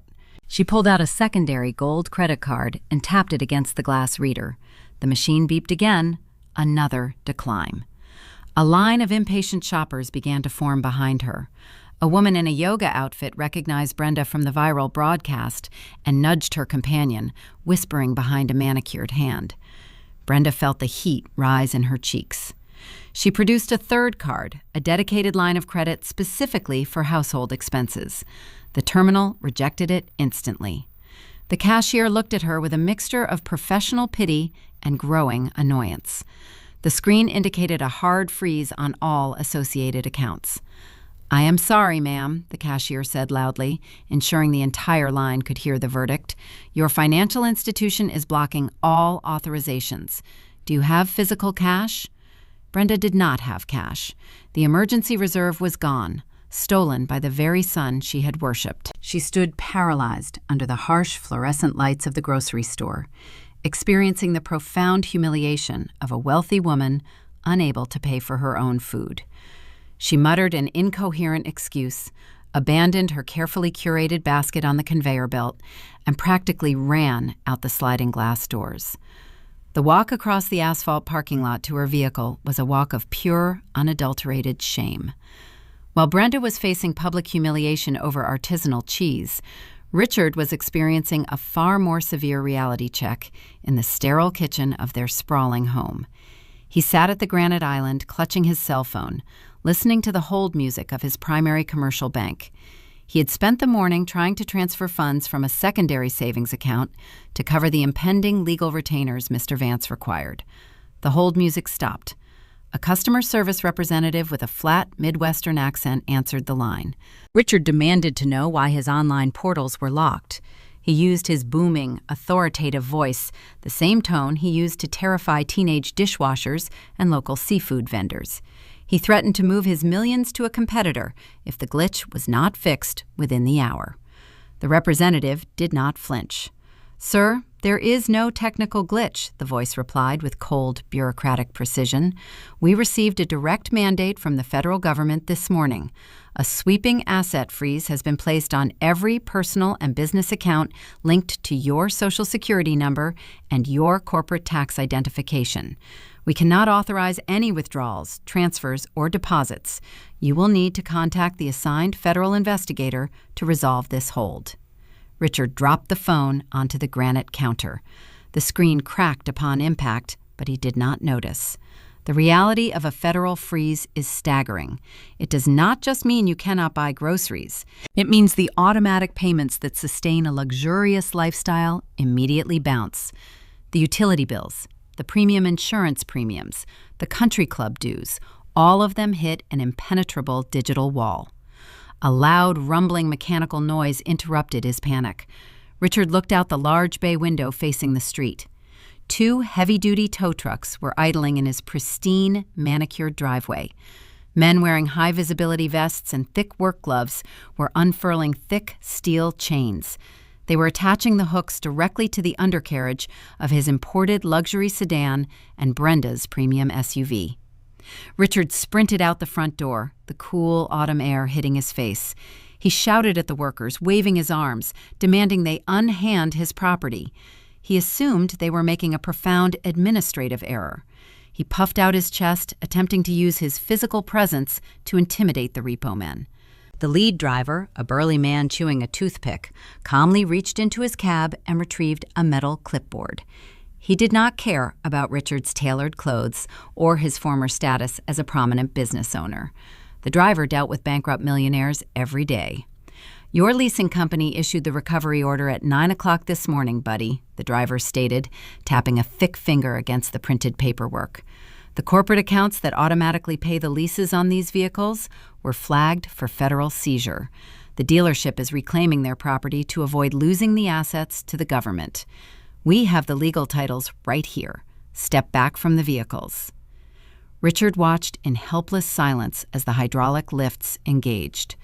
The status symbols he had prioritized over his own daughter's childhood were hoisted into the air. He stood in his driveway, shivering in his thin shirt, watching the tow trucks pull away down the quiet suburban street, leaving behind nothing but empty concrete and tire marks. The structural collapse of their empire accelerated by Wednesday afternoon. A process server wearing a plain gray suit walked up the long brick pathway to the front porch. He did not knock gently. He rang the bell and waited with a stern expression. When Richard opened the door, the man handed him a thick, heavy manila envelope and walked away without a single word. Richard retreated to the kitchen and tore open the seal. It was an official notice of default from the bank that held the mortgage on their sprawling home. With the sterling catch under federal indictment and the primary borrower accounts frozen by the Internal Revenue Service, the bank had triggered the acceleration clause hidden deep within the mortgage contract. The entire remaining balance of the house, nearly $800,000, was due immediately. If payment was not received within 30 days, formal foreclosure proceedings would commence, and the property would be auctioned on the courthouse steps. They were trapped inside a collapsing fortress. They had spent their entire adult lives judging the working class, sneering at people who struggled to pay rent, and attributing poverty to a lack of moral character. They had built an illusion of superiority funded entirely by tax fraud and the uncompensated labor of a child. Now, the ultimate irony had materialized. Thursday morning, Richard and Brenda needed to meet with Mr. Vance to discuss their looming criminal defense. Because they had no vehicles, they were forced to take a public bus downtown. They walked into a modest, brightly lit coffee shop near the law firm. They stood at the counter, staring at the menu board. Brenda rummaged frantically through the compartments of her designer handbag, pushing aside expensive lipstick tubes and useless platinum credit cards. She was searching for loose quarters and crumpled dollar bills. Richard checked the pockets of his trench coat, pulling out a handful of dimes. They stood at the register, meticulously counting out exact change just to buy 2 cups of plain black coffee. Just a few days prior, Richard had stood at the head of a mahogany dining table, surrounded by crystal glasses and vintage wine. He had handed me an invoice for $10,000, demanding I pay him for the basic privilege of existing under his roof. He wanted me to feel the crushing weight of financial debt. Instead, I had handed him a mirror. I forced them to experience the exact helplessness they had inflicted upon me. They were destitute. They were locked out of their own wealth, stripped of their social armor, and facing the terrifying reality of the American justice system. They had absolutely no leverage left. The criminal charges carrying mandatory prison sentences were approaching fast. Mr. Vance understood that the only way to mitigate the damage was to settle the civil disputes immediately and show the federal judge that his clients were cooperating. My phone rang at noon. It was the lawyer. His voice lacked any trace of his former polished arrogance. He sounded exhausted. He informed me that Richard and Brenda were ready to capitulate. They agreed to my terms. They requested one final meeting in the corporate boardroom of his law firm to sign the legal transfer documents. They were ready to surrender the kingdom, hoping my mercy would save them from a concrete cell. The elevator ride to the 42nd floor of the downtown financial district felt remarkably smooth. I watched the digital numbers climb higher, taking me far above the chaotic street level of Chicago. When the polished steel doors parted, I stepped into the silent, heavily carpeted reception area of Gregory Vance and Associates. The air smelled of expensive cedar and lemon polish. It was a space designed to intimidate the working class and comfort the elite. I walked past the receptionist without offering a greeting and headed straight for the primary corporate boardroom.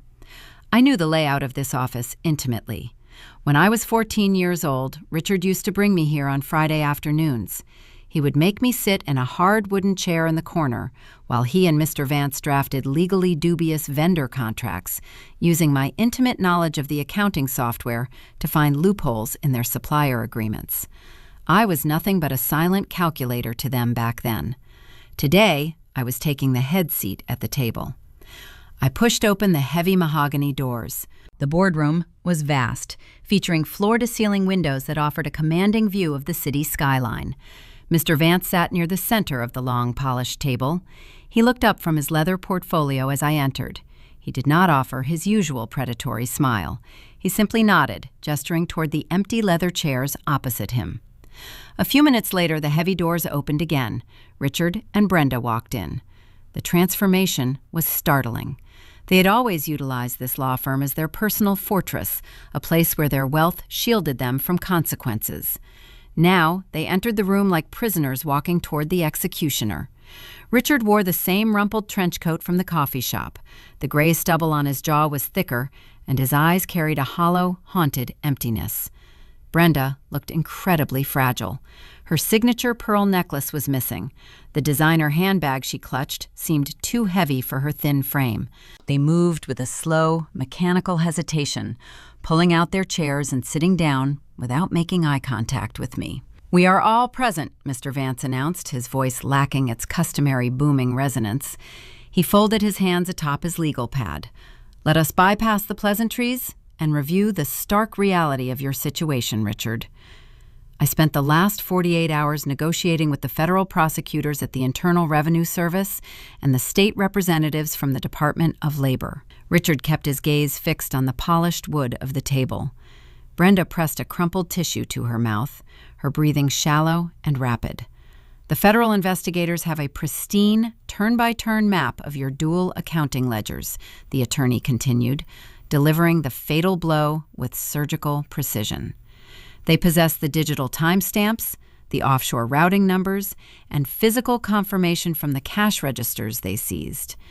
Furthermore, the Department of Labor has reviewed the access logs Elizabeth provided. They are prepared to file severe criminal charges for systemic child endangerment and wage theft." Mr. Vance paused, letting the silence emphasize the gravity of his next words.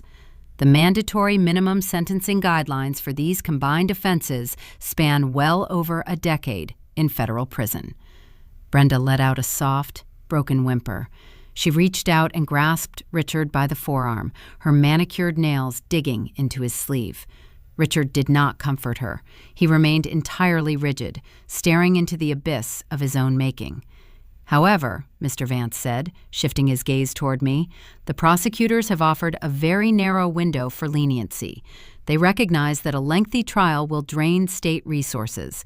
They are willing to recommend probation and a reduction of the criminal charges, but only under one strict condition. You must demonstrate immediate, total financial restitution and cooperate fully with the liquidation of your assets to satisfy the federal tax liens and the outstanding civil labor judgments."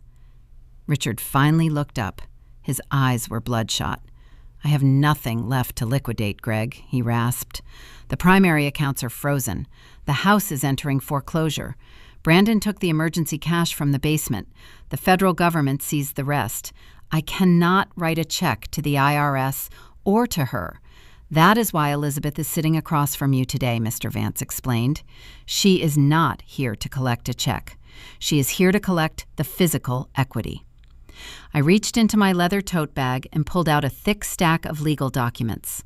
I had spent the previous evening working with an independent corporate attorney to draft these contracts, ensuring every single clause was airtight. I placed the stack on the table and slid it precisely to the center, right between Richard and his lawyer. "These are articles of amendment and a commercial quitclaim deed," I stated, my voice echoing clearly in the quiet room.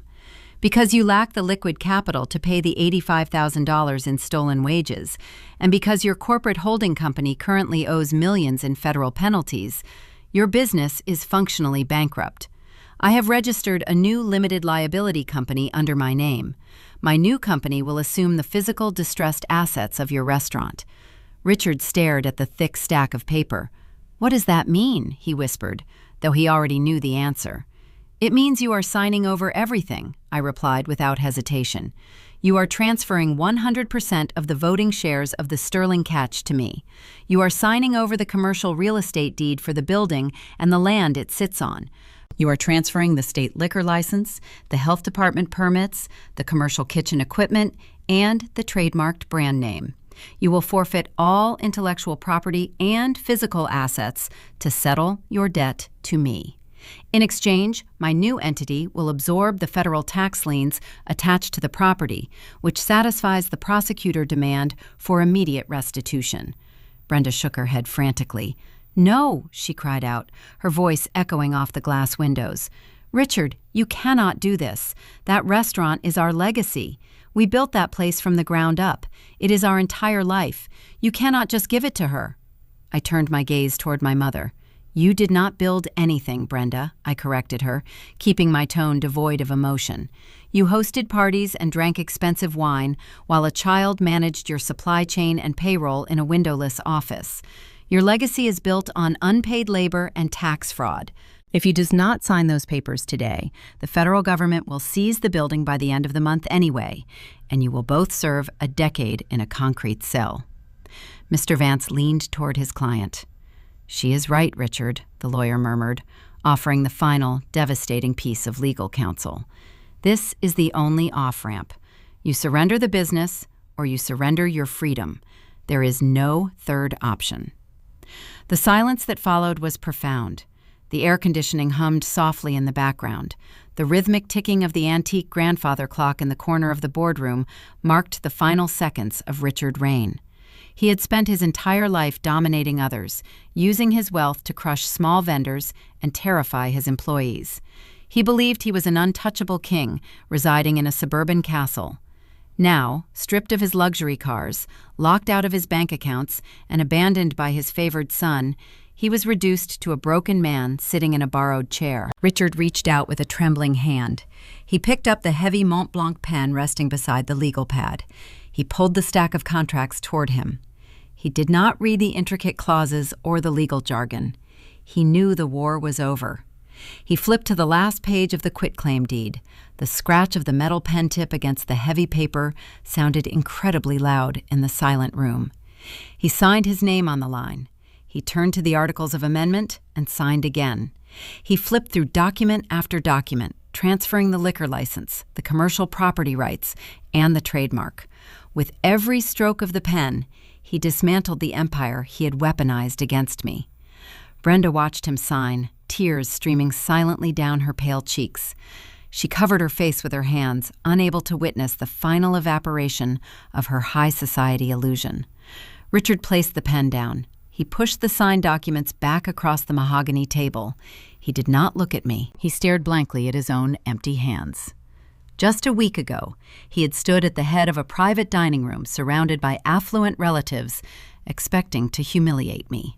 He had handed me an invoice for $10,000, demanding I pay him for the privilege of being raised by him. He thought he could control me forever through the threat of financial ruin and homelessness. He walked out of this boardroom having surrendered his entire life work, his property, and his pride to the daughter he had chronically underestimated. I calmly gathered the signed contracts. I placed them securely inside my leather tote bag and zipped it shut. I stood up from the comfortable leather chair, smoothing the front of my jacket. I did not offer a parting insult. I did not gloat. Silence remained the most powerful weapon in my arsenal. I turned my back on the broken king and the weeping matriarch, walking out the heavy mahogany doors into the bright sunlit corridor. The legal battle was finished. The slate was wiped clean. But holding the deed to a shuttered, disgraced restaurant was only the beginning. The federal agents had cleared out the toxic rot, leaving behind a prime piece of commercial real estate. It was time to rebuild the foundation the right way, free from the parasites of my past. 6 months later, the air in Chicago carried the warm, humid promise of early summer. I stood on the sidewalk across the street, watching the sunset reflect off the freshly painted facade of my property. The heavy, dark wooden exterior that once defined my father's kingdom had been stripped away. In its place stood sleek, modern brickwork and expansive glass windows. The neon sign above the entrance no longer read "The Sterling Catch." It glowed with a crisp, bright white font that spelled out, "The Open Ledger." I pushed open the glass doors and stepped into the bustling dining room. The suffocating atmosphere of forced high society was a relic of the past. The interior was bright, vibrant, and alive with genuine energy.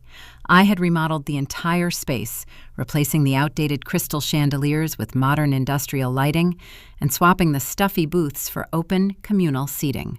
I did not spend my evening hiding in a cramped, windowless back office, reconciling fraudulent receipts. I walked the floor.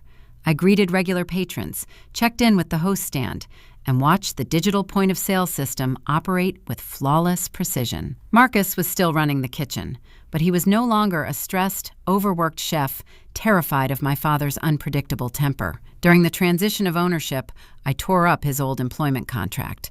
I offered him a generous base salary and a legal, binding percentage of the monthly kitchen profits. With true creative control and a financial stake in the business, Marcus had transformed the menu.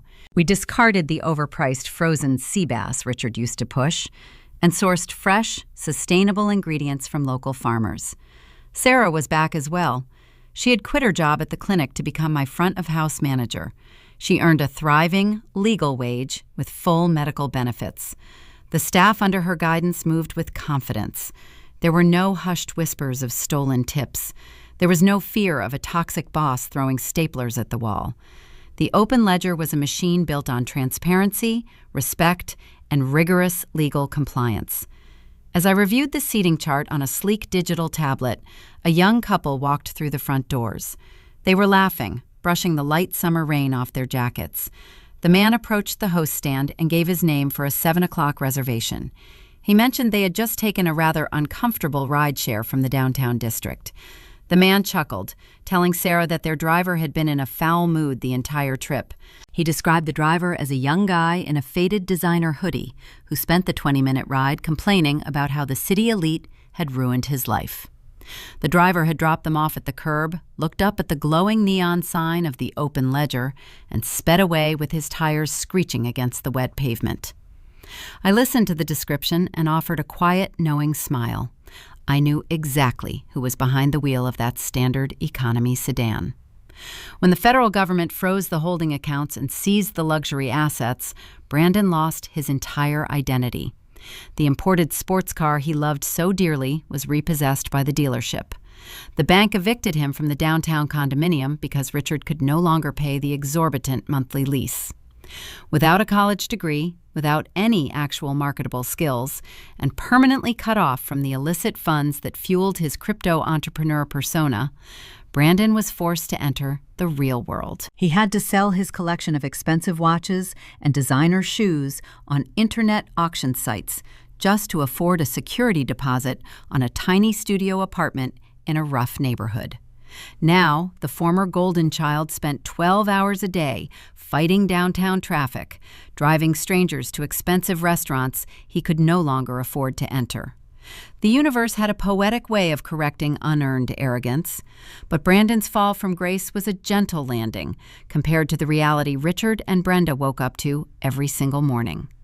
Mr. Vance had managed to keep my parents out of a federal penitentiary, but the plea deal he negotiated was far from a victory. To avoid a mandatory prison sentence for systemic tax evasion and labor exploitation, Richard and Brenda were forced to plead guilty to multiple felony charges. The federal judge overseeing their case did not show them leniency out of the goodness of his heart. He approved the plea deal because keeping them out of a cell meant they could be put to work. They were sentenced to 5 years of strict federal probation. The terms of their release required them to maintain verifiable, lawful employment to slowly pay off the crushing mountain of IRS fines and restitution orders. They were forbidden from holding any managerial positions or accessing corporate financial accounts for the rest of their lives. Their social exile in our affluent suburb was total and unforgiving. They could not show their faces at the country club. The charity boards formally removed Brenda from their rosters.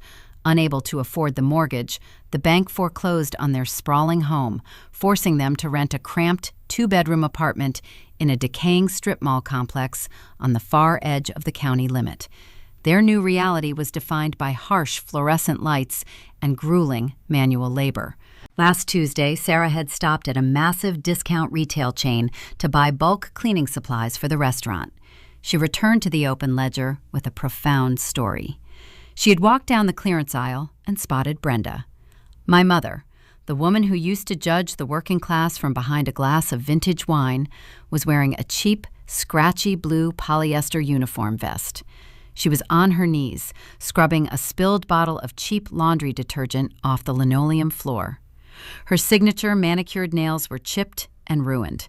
Her hair, once styled weekly at a premium salon, was tied back in a messy, exhausted knot. Near the front entrance of that same store, Richard was performing his new duties. The man who used to dictate orders to a brigade of trained chefs was now tasked with retrieving shopping carts from the sprawling asphalt parking lot. He wore a high-visibility yellow vest over his blue uniform. He spent his days pushing heavy rows of metal carts through the sweltering summer heat and the freezing winter rain. Every 2 weeks, the federal government automatically garnished 70% of their minimum wage paychecks to satisfy their tax debts. They were trapped in a prison without bars. They were experiencing the exact physical exhaustion, financial starvation, and profound lack of control they had forced upon me for 10 years. I stood near the polished brass registers of my restaurant, watching the evening revenue climb. The numbers on the screen represented honest, ethical work. The money flowing into my bank accounts was clean, protected by the very laws my father had spent a decade mocking. Richard had stood in front of our relatives and handed me a bill for $10,000. He told me it was the cost of my existence. He believed he held all the leverage because he provided the roof over my head. He failed to understand that leverage is not born from intimidation or assigned authority. Leverage is built through quiet observation, meticulous preparation, and the patience to wait for your opponent to make a fatal error. They pushed me out the door, expecting me to shatter. Instead, I took the entire foundation of their empire with me. This story is not just a recounting of financial justice. It is a blueprint for dismantling toxic family dynamics. We are often conditioned by society to believe that family loyalty is an unconditional obligation. We are told to forgive severe transgressions simply because we share the same bloodline. But DNA does not grant anyone a free pass to exploit your labor, drain your mental health, or sabotage your future. Narcissists and manipulative relatives rely heavily on the illusion of power. They use guilt, societal pressure, and emotional theatricality to keep their victims off balance. They expect you to scream, to cry, and to engage in their chaotic games. The most terrifying weapon you can wield against a toxic individual is silent, calculated competence. You do not need to argue with them at the dinner table. You do not need to defend your character to an internet mob that thrives on drama. You simply need to gather your receipts, secure your boundaries, and remove their access to your energy. Family is a title that must be earned through mutual respect, honesty, and support. If the people sitting at your table are treating you like a disposable resource, you have every right to stand up, slide the chair back, and build your own table somewhere else. You do not owe anyone a debt for basic human decency. If you are currently sitting in the shadow of a toxic parent, an abusive partner, or an entitled sibling, I want you to remember the quiet girl in the back office. Your value is not determined by the people who refuse to see your worth. Document your reality. Build your exit strategy in the dark. And when the moment is right, let your success be the loudest sound in the room. Protect your peace above all else. Do not let guilt convince you to stay in a burning house just because the people who lit the fire happen to be your relatives. Thank you for listening to this journey. If my story resonated with your own experiences, please take a second to hit the like button and subscribe to Sophia Told Stories. We are building a community dedicated to exposing manipulation and celebrating the profound strength it takes to walk away. Drop a comment below and let me know the hardest boundary you ever had to set with a toxic person in your life. Stay strong, trust your own truth, and I will see you in the next story. The journey we just witnessed is far more than a tale of corporate revenge. It is a profound masterclass in dismantling the deep-rooted illusion of unconditional familial obligation. Society conditions us to believe that sharing a bloodline automatically requires infinite forgiveness. We are taught to absorb the pain inflicted by our parents simply because they are our relatives. But this story proves that DNA is not a binding contract for abuse.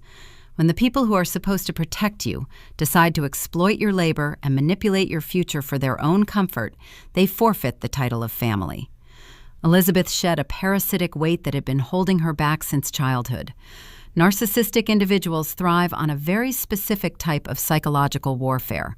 They construct an intricate facade of respectability, using wealth and community gossip to shield themselves from accountability. When confronted with their toxic behavior, they escalate the conflict. They use public smear campaigns and financial threats to force their victims into a state of panicked surrender. They expect tears. They rely on you breaking down and engaging in their chaotic theater. By drawing you into a shouting match, they can label you as the unstable one, effectively masking their own transgressions. The ultimate defense against this type of manipulation is the deployment of silent, calculated competence. You do not owe your abusers a theatrical reaction. You do not need to defend your character to an internet mob that feeds on suburban drama. The most terrifying response you can give to someone who desires control is quiet, meticulous preparation. You gather your receipts. You document the reality of the situation with clinical precision. You build your exit strategy in the shadows. And when they finally push you to the edge, you let your undeniable evidence speak for you. You allow their own arrogance and blind greed to lead them directly into the traps they built themselves. Reclaiming your independence requires immense courage. It requires the strength to mourn the fantasy of a perfect household and accept the harsh reality of the people standing in front of you. True loyalty is reciprocal. It is built on mutual respect and genuine support. If the individuals sitting at your dinner table only view you as a disposable resource, you possess every right to stand up and build your own table elsewhere. Protecting your peace is the highest form of self-care. Do not let ingrained guilt convince you to endure a burning environment just because the arsonists share your last name. Thank you for spending your time with this journey today. If this narrative resonated with your own struggles, please take a moment to like this video and subscribe to Sophia Told Stories. We are building a strong community dedicated to exposing manipulation and celebrating the quiet power it takes to walk away. Drop a comment below and share the hardest boundary you ever had to establish to protect your own peace. Trust your truth, guard your energy, and I will see you next time.